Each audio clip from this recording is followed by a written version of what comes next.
You know what's funny? I'm not just going through this season specifically picking the parts that I don't like. It's just I haven't found anything part of the season that I've liked yet.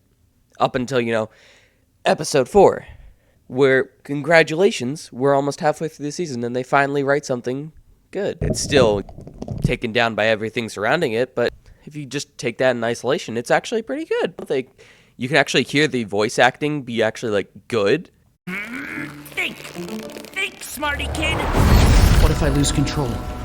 If that thing inside takes over? And there's these couple seconds where you're like, That's hey, enough meditation, right? they actually have something here. It's like they actually had an idea for this. But, it's... The problem with it is the fact that it gets taken down by everything surrounding it.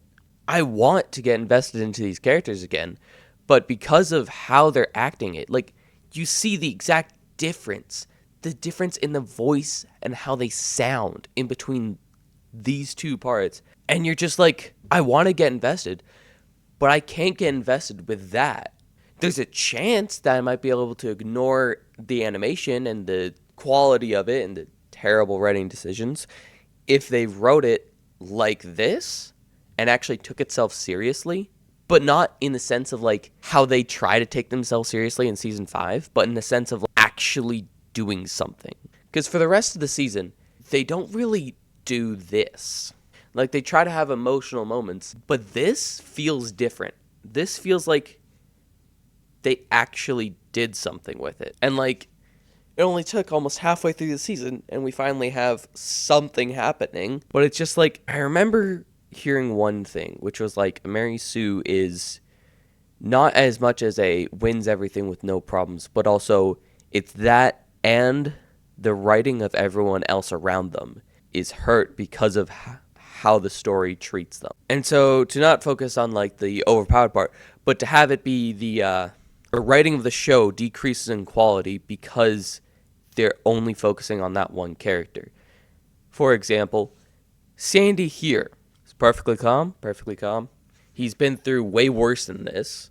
He's never really... The only time that he's actually yelled was when he was getting mad triggered by this guy because of the trauma that he's experienced in the past. And so when you have him randomly just lash out at this guy being like, it's over.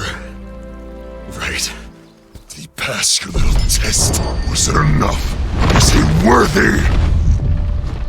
It feels so out of place because he wasn't angry just a few seconds ago.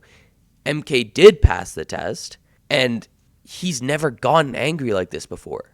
And why does this all happen? Oh, it's specifically so MK can ask the question, hey, how do you deal with it? That's the only reason. When you actually look at Sandy's character and why he does it here, there is not anything that is connecting that.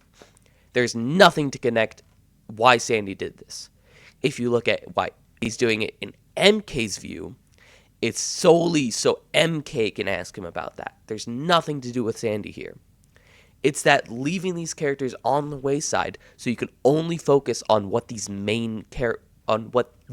main character goes through. It's brutal because it's OG Monkey Kid didn't focus this hard to decrease the quality of these other characters just to make one character stand out more. I've said multiple times how just annoying I think this version of MK is. But why couldn't we get something better than this? Monkey Kid Season 5 it's just something else.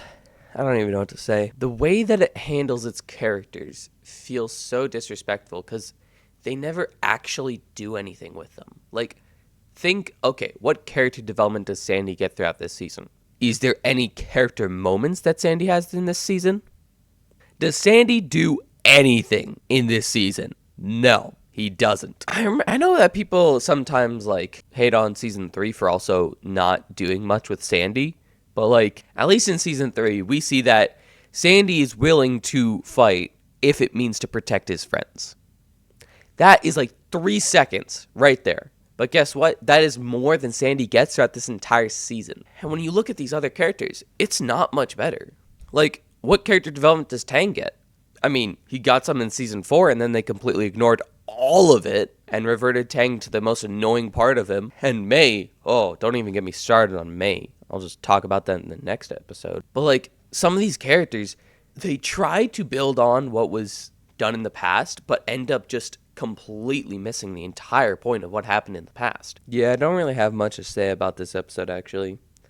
It was the first episode to have a singular good moment, but as much as I could enjoy that singular moment, the stuff, everything else about this season drags it down so far where even when there's a single glimmer of hope, that's it. This is all we get for the entire season. This is the only moment in the entire season. To my recollection, this is the only moment that I thought that this was good writing. That is sad. I mean, I still love the fact that you have this moment where he's able to actually think, but like, that's it. We get a couple seconds of good written stuff in an entire season. Why is this the only thing we get? This is Monkey Kid. This isn't just a 2D animated show about the success to the monkey. This is Monkey Kid. This is still, if not my favorite show ever, just not these seasons. OG Monkey Kid was built to be something special. It was built to bring hope. Monkey Kid seasons 1 to 3 were like if you did everything right. And these seasons are like if you... I don't even think you could try to do as bad as this.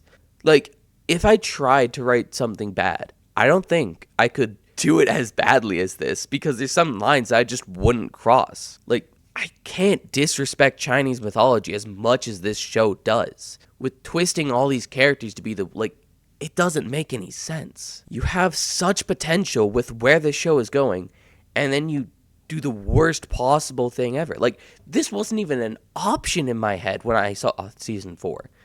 Because it's written so badly that they go, oh yeah, let's just reuse every single trope. Let's just destroy all these characters. Let's literally fire the animation studio, the sound design studio, and expect it to be the same quality. They change writers, they rush it. Like, they did every single possible mistake to make this show the worst it could possibly be. But anyway, see you guys next time, and Spiker out.